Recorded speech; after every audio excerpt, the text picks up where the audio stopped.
আমাৰ জাতিটোক দিল্লীত কিয় উঠিছিলা? ৰাইজেতো সোধা নাই ইমান ডাঙৰ অট্টালিকা তুমি কিয় বনালা?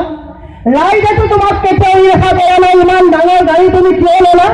ৰাইজ আজি ৰাজপথত আহিছে যে আমাৰ ভাষাটোক তুমি কিয় দিল্লী অমিত শ্বাহৰ ওচৰত বন্ধ কৰি দিব বিচাৰিছা? তুমি আমাৰ জাতিটোক কিয় দিল্লী অমিত শ্বাহৰ ওচৰত স্বাভিমান নি থকা জাতিটোক আঁঠু লোৱাইছা? আজি ৰাইজৰ প্ৰশ্ন সেয়া। আৰু এই স্বাভিমানী ৰাইজে 5 বছৰ স্বাভিমান বৰ্তাই ৰাখি এই চৈতানসকলৰ আগত যেতিয়া সেই ইলেকশ্যনৰ 45 দিনত কিয় আপোনালোকে আত্মহত্যা কৰে তাক আপোনালোকে মানসিকভাৱে প্ৰস্তুত হয় কিয় প্ৰস্তুতি নচলায়? আজি মই নেতাক কেতিয়াও গালি পাৰিম বুলি ওলাই অহা নাই। প্ৰত্যেকজন বক্তাই কৈ আছে নেতাক চৈতান যে নেতাসকলক গালি পাৰি আহি আছে। আজি মই নেতাক গালি নাপাৰোঁ। আজি মই কৈছোঁ এই চৈতানক বাৰে বাৰে চৈতান বনোৱাৰ অংশীদাৰ আমি ৰাইজ নিজেই। আপোনালোকক মই সেইকাৰণে প্ৰত্যেকজন অভিভাৱকক কৈছোঁ আপোনালোকে আপোনালোকৰ ল'ৰা ছোৱালীক কয় যে ভাল ডক্তৰ হোৱা, ভাল ইঞ্জিনিয়াৰ হোৱা, ভাল চাইণ্টিষ্ট হোৱা।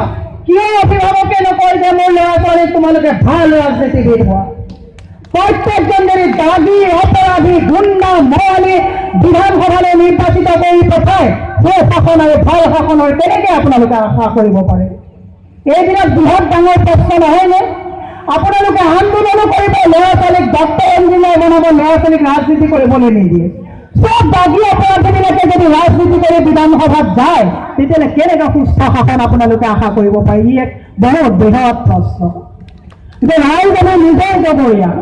গতিকে আজি মই ৰাইজক এটা আহ্বান জনাম, যুৱ প্ৰজন্মক মই এটা আহ্বান জনাম যে আপোনালোকে মানসিকভাৱে প্ৰস্তুত হওক।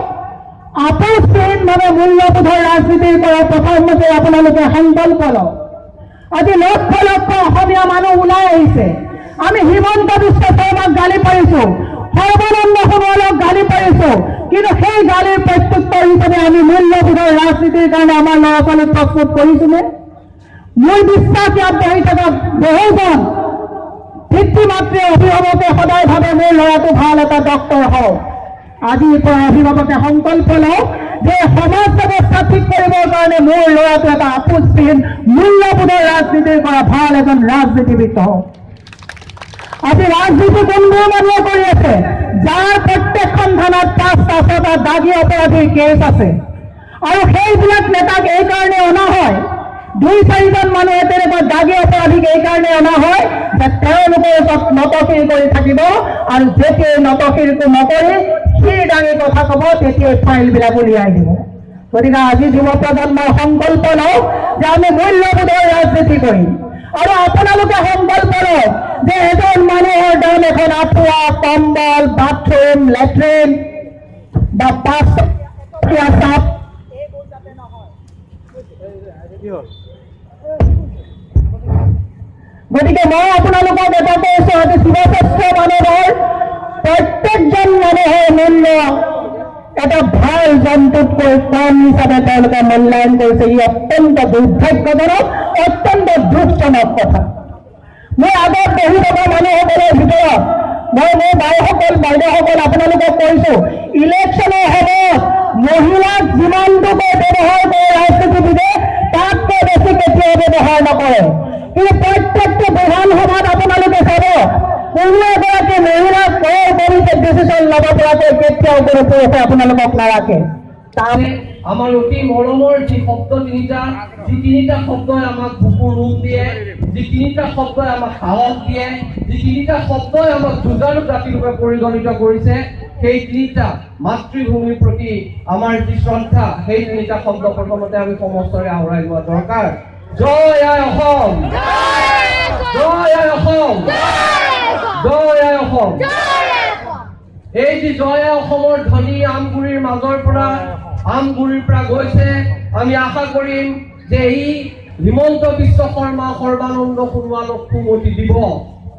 আৰু আমি এইটোও আশা কৰিম যে অসমৰ মানুহৰ যি গৰ্জন, অসমৰ মানুহৰ যি ক্ষোভ, এই ক্ষোভ, এই যি ক্ষোভৰ অগ্নি জ্বলিব লাগিছে, এই যদি গৰ্জন নুশুনে তেতিয়াহ'লে এই ক্ষোভৰ অগ্নিয়ে হিমন্ত বিশ্ব শৰ্মা সৰ্বানন্দ সোণোৱালকো জুইত জ্বলাই চাৰখাৰ কৰিব।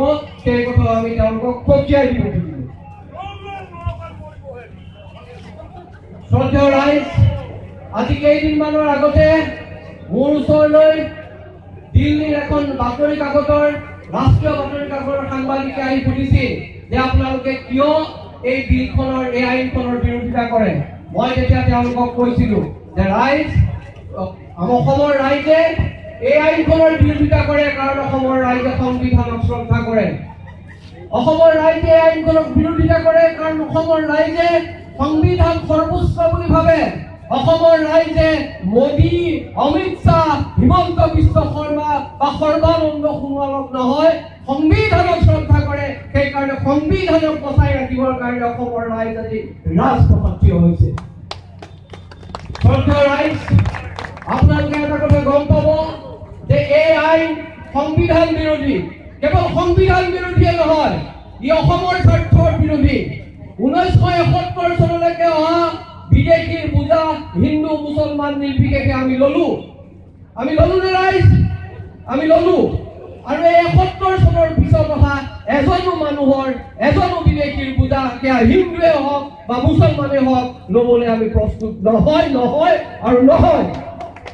কোনো মূল্যৰ বিনিময়ত অসমৰ মানুহক আজি যেনেকৈ অমিত শ্বাহে কৈছে তেওঁ 1 ইঞ্চি মাটিও এৰি নিদিয়ে, আমিও কোনো বিদেশীৰ কাৰণে 1 ইঞ্চি মাটি এৰি দিবলৈ প্ৰস্তুত নহয় আৰু নিদিও।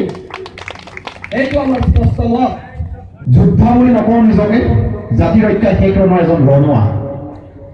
আৰু গুৱাহাটীত যি ছাত্ৰ সমাজৰ আন্দোলন হৈছিল আৰু এই আন্দোলন গাঁৱে ভূঞে নগৰে চহৰে আৰু অসমৰ 26,000খন গাঁৱৰ পৰা গৈ ৰাষ্ট্ৰসংঘৰ মজিয়া পাইছিলে। আৰু ৰাষ্ট্ৰসংঘৰ মজিয়া যেতিয়া পাইছিল তেতিয়া গোটেই বিশ্বত আন্দোলন হৈছিল। আৰু আমি তেতিয়াই কৈছিলো যে অসমীয়া জাতি যুঁজাৰু জাতি, অসমীয়া জাতি সংগ্ৰামী জাতি। আৰু আমি গুৱাহাটীৰ মাজমজিয়াত দিছপুৰ দিবলোৱা এক কাৰ্যসূচী গ্ৰহণ কৰি গোটেই ভাৰতবৰ্ষক জনাই দিছিলো যে অসমীয়া জাতিয়ে যুঁজিব জানে, অসমীয়া জাতিয়ে জাতি ৰক্ষা কৰিব জানে, অসমীয়া জাতিয়ে ভাষা ৰক্ষা কৰিব জানে। আৰু তেতিয়াই আন্দোলনৰ আৰম্ভ হৈছিল। সেয়া আন্দোলন নহয়, সেয়া আছিল বিদ্ৰোহ, জনতাৰ বিদ্ৰোহ। আৰু সেই বিদ্ৰোহে ৰূপান্তৰিত হৈছিল ৰাজপথে। অসমৰ ইমূৰৰ পৰা সিমূৰলৈ ভাৰতবৰ্ষৰ বিভিন্ন বিশ্ববিদ্যালয়, দিল্লী বিশ্ববিদ্যালয়, কেইবাখন বিশ্ববিদ্যালয়ত ৰাষ্ট্ৰৰ ভেলনীয়া সৈন্যকে কিন্তু আমাৰ ছাত্ৰ সমাজক কিন্তু আক্ৰমণ কৰিছিল। আমাৰ গুৱাহাটী বিশ্ববিদ্যালয়, কটন বিশ্ববিদ্যালয়, ডিব্ৰুগড় বিশ্ববিদ্যালয়ৰ ছাত্ৰ ছাত্ৰীৰ ওপৰত মানসিক নিৰ্যাতন চলোৱা হৈছিল। আৰু মোৰ চকুৰ সন্মুখত কেইবাটাও মোৰ ভাতৃৰ মৃত্যু হৈছিল। আৰু তেতিয়াই শপত লৈছিলো যে এই যুঁজ জাতি ৰক্ষাৰ যুঁজ, এই যুঁজ কোনো দল সংগঠনৰ যুঁজ নহয়।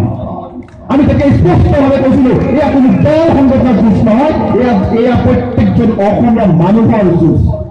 প্রতিবাদ করিলে হয় প্রতিবাদী, বিপ্লব করিলে হয় বিপ্লবী, ন্যায়প্রাপ্তি সংগ্রাম করিলে হয় জানো সন্ত্রাসবাদী। এই প্রতিবাদী জনগণে জনাতো নাছিলে প্ৰতিবাদৰ প্ৰতিদান মৃত্যু বুলি। গণতন্ত্র যদি হয় অর্থবিহীন, এই গণতন্ত্রের বাড়ি প্রয়োজন কি? গণতন্ত্রের বাড়ি প্রয়োজন কি? গণতন্ত্রের বাড়ি প্রয়োজন কি? এই গণতন্ত্রময় বিদ্রোহী, তুমি বিদ্রোহী, আমি